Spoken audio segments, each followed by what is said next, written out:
Nagsalita na si Jean Padilla tungkol sa di umano pagpapahiya ni Claudia Barreto sa ama nitong si Dennis Padilla sa kanyang wedding na ginanap kahapon.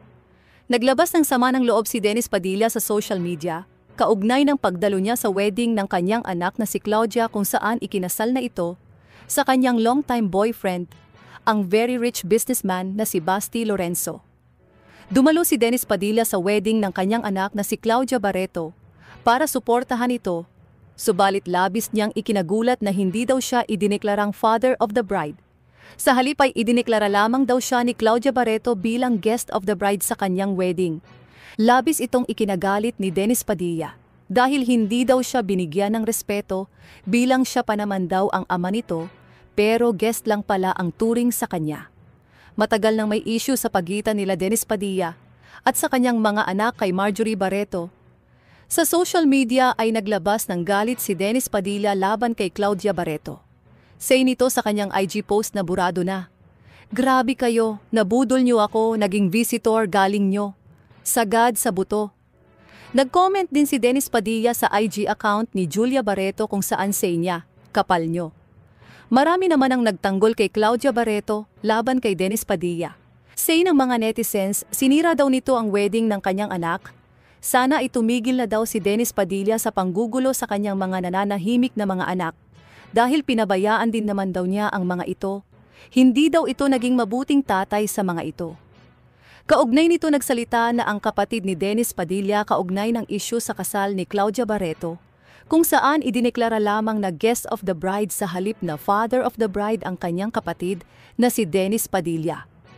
Sa social media post nito, ipinagtanggol ni Jean Padilla si Dennis Padilla at binuweltahan nito si Claudia Barreto.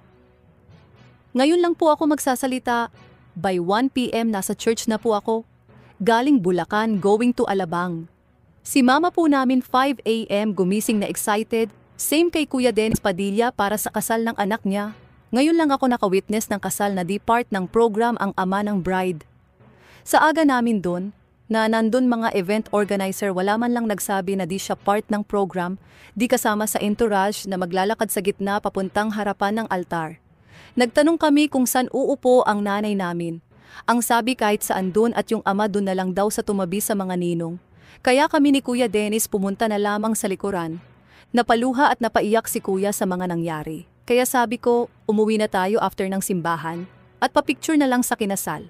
Naawa din ako sa nanay ko kasi naiyak na rin. Naramdaman ko yung sakit na naramdaman ng kapatid at nanay ko dahil ama din ako. Ang tagal na panahon na nanunuyo at nahingi ng atensyon. Ama niyo sa inyo mga anak. Yan ba itinanim ng mga nakapaligid sa inyo? Puro kayo karangyaan at kasikatan. Sa inyo na lahat yan. Sanay kami sa hirap at di talaga kami nababagay sa inyo. Pero pinagkaiba namin sa inyo ay yung puso namin at dignidad. Di nyo kaya pantayan. Kahit magtanong kayo sa ibang magulang, tama ba o mali ang ginawa nyo sa tatay nyo? Dennis Dominguez Padilla, Chinita A. Samuel Valdivia, di pala father of the bride, guest of the bride.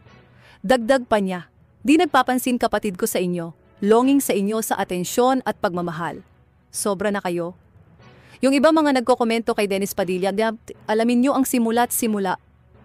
Baka ng kwento at pangyayari mula 2007 baka masuklam kayo. Sobrang sakit lang. Kaugnay ng isyong ito, wala pang inilalabas na pahayag o reaksyon si Claudia Julia, maging ang kanilang ina na ex-wife ni Dennis na si Marjorie Barreto tungkol sa isyong ito.